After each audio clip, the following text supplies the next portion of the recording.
Shall I compare thee to a summer's day? Thou art more lovely and more temperate. Rough winds do shake the darling buds of May, and summer's lease hath all too short dates. Sometime too hot the eye of heaven shines, and often is his gold complexion dimmed, and every fair from fair sometime declines, by chance or nature's changing course untrimmed. But thy eternal summer shall not fade, nor lose possession of that fair thou owest, nor shall death brag thou wanderest in his shade. When in eternal lines to time thou grow'st, so long as men can breathe or eyes can see, so long lives this, and this gives life to thee. So this is Sonnet 18 by William Shakespeare. I was just reading through it again now. I was thinking it's sort of fitting in a way that, that I'm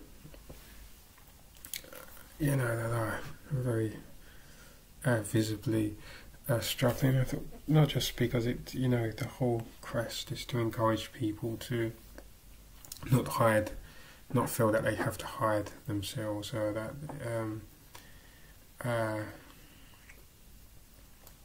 it is not okay to suffer, but one should not have to expend energy hiding their suffering.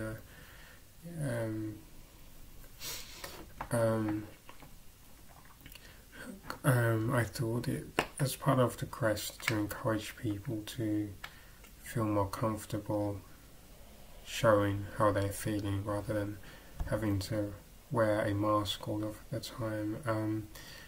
So that may naturally help with that particular quest. But also, William Shakespeare's works can be quite intense anyway. So, I will read it again at some point, I'm sure. But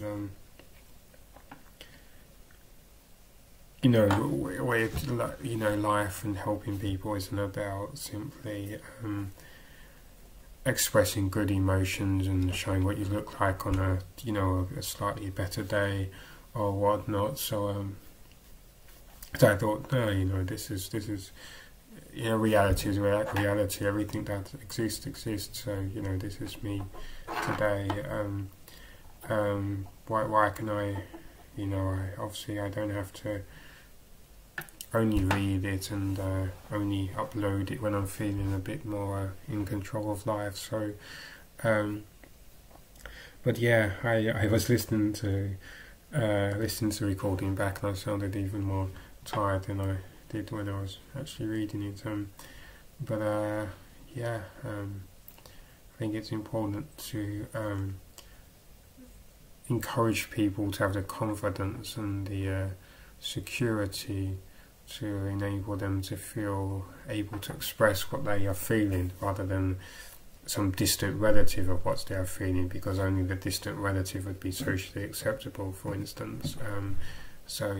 I want to encourage people to feel able to show their face, because there's so much work needed to be done, because at the moment it's not safe. People hide away for good reason. So people need to be encouraged to feel able to express themselves, but also the people who endanger us obviously need to be challenged. If you are uploading any kind of video yourself, for instance, and you're having a bad day, your video is not a sub video, a deformed video because you're having a bad day. Whatever your feelings, you are entitled to visit YouTube as much as anyone else is. You're entitled to go shopping as much as anyone else. You don't have to smile and be happy. Society says the complete opposite, of course, hence the problem. But somehow we have to start tackling this, and it's such a long, incredibly arduous journey, but we have to attempt it somehow. But there's so much incessant yabbering and abuse on YouTube, and obviously on the street as well, particularly on the YouTube street where messages are recorded, there's so much arrogance, people telling people to get off YouTube. Someone actually said that to me very directly, something said indirectly, the fact that they're abusing you, was saying, oh, you don't deserve to be here, etc. But very directly, I said, oh, I apologise, I'm tired, I'm not sure what, maybe I've missed your point, and then he started laughing at me and saying, oh, you say you're tired.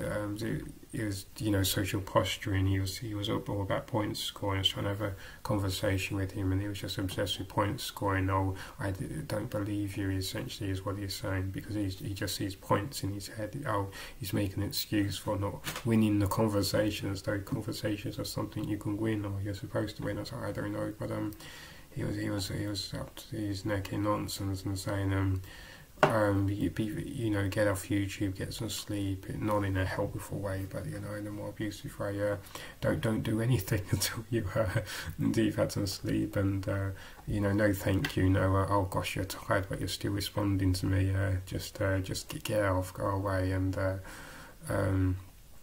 you expect me to do your homework for you, he said as well. I thought, what? That doesn't make any sense. I didn't expect you to do anything. I was just no one ever has complete knowledge, so I was giving grade to you, so maybe I misunderstood your point, but as I understand it, you're not making sense, but maybe I'm too tired to focus and whatnot, and he tried to chuck me off of YouTube, so I then said, no thank you, I will leave YouTube when I feel like it. Then I thought, oh, I'm going to get so much abuse, so I deleted the comments, otherwise I'm going to, so yeah, I know how nasty it is on YouTube, nasty, the more, I was saying this to someone else has been abusive, the more polite you are, the more people will go for you and act as though you've committed some great crime against them. I've noticed that. It's so fascinating, so unfair and pathetic, but it's so strangely fascinating how this happens. So it's not easy being on YouTube or anywhere. But you can do what you like. You don't. It's hard, people giving you so many different messages, pulling yourself one way, someone pulling you another way. But you shouldn't live your YouTube life for someone else, in a sense. Even if you have a company, a goal in mind, whatever. Those are the things that the core, the people you're doing it for, the causes you're doing it for. That's all that matters. At the other extreme end, where it's important, you've got to take other people's views into account. That's important, always putting other people first. But that doesn't mean you sacrifice yourself, put yourself on an altar. It doesn't mean if someone's abusive towards you, they're correct. The abusers are never correct. So you are entitled to be on YouTube, whether if you're as exhausted as I am right now, or whether you're doing backflips, whether you're driving a tractor, live streaming, driving a tractor. Old MacDonald had a farm, E-I-E-I-O. Yeah, we all are entitled to be on YouTube, as long as we're being fair and respectful. So don't, please do not ever feel that, and I know you will feel it at some point because of these people, but I'm just trying to challenge that view that that you're not welcome here, because you are welcome. You always are welcome. And you may say, how can I say that you're welcome? I'm not a king of YouTube. That's the point. There is no king of YouTube. It's, we all are equal. So one person on YouTube can tell you to get off of YouTube, or here's another person saying you can stay on YouTube. That there's no dictator on you, or there should be no dictator. So yes, I was just randomly doing it, realising how tired I felt, and I thought, this is also a good opportunity to talk about the importance of being welcome on YouTube, regardless of how you're feeling. And I know the problems are pervasive all throughout the NHS, society as a whole. You've got to wash and dress and do all of this day in, day out, and then do a million other things on top, and they don't understand why you have no energy, they don't understand what they're asking of you and things, and people don't understand how hard it is doing all of these things, but you know, whether you feel you have failed or you have not failed, whether you, whatever you're doing, it's not those specifics that matter. It's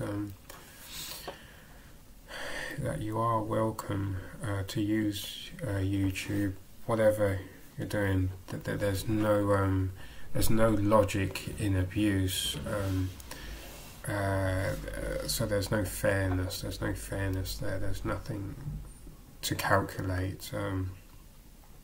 And we spend our whole lives calculating, trying to get into the minds of our abusers. But in terms of so we try to understand them, but in terms of their abuse being valid, their abuse is never valid. There's no angle you can approach where it will seem like there is, of course, because we're tricked into thinking like that, thinking, oh, you know what, they have a point, but no, they don't have a point. They're not speaking fairly to you. There is no point. You can visit YouTube. If you're wearing your pyjamas and you wish to film a video, you're just as entitled to as someone wearing a suit or whatnot. You can do what you want, so long as you aren't burning down Jaffa Cakes factories or you know, plotting to kidnap Avril Lavigne or something. You can do what you like on YouTube, and yeah, that really needs to be said a lot, because we need that. People tend to say honesty. I think it's honesty in a way, but it's more accuracy, because you know, people hide, people masking are not liars. They're not pathological liars. They're struggling to tell their truth. They're being ignored. They're being tricked into thinking something that's not true is true, and so forth. So yeah, there is no. We have to be careful not to appease abusers, and the great responsibility lies with the abusers themselves, but also with enablers. Enable people, you know, sit on the sidelines in the playground or the YouTube playground. The people who are watching and don't get involved, they need to start getting involved. Definitely, rather than leaving it to us, the victims, all the time. But yeah, so you do feel welcome, do feel welcome, do feel welcome, do feel welcome. You don't have to wear makeup or have a clear voice or have any voice. You can type with your keyboard, you can communicate with a musical instrument, you can do what you like. It's your YouTube to do what you want. And if you find anyone who says otherwise, then please send them to this video or another video. I'm sure other people are saying the same things. There's some other video where that view is challenged, and ultimately, and they'll cry foul, of course, but ultimately it's their fault when they get banned from YouTube. They've kicked themselves in a fitting sort of Greek tragedy twist. They're trying to push other people out, and of course they end up getting what they wish for other people. They'll end up being ostracised because, you know, they spent their life bullying people. And yeah, be welcome.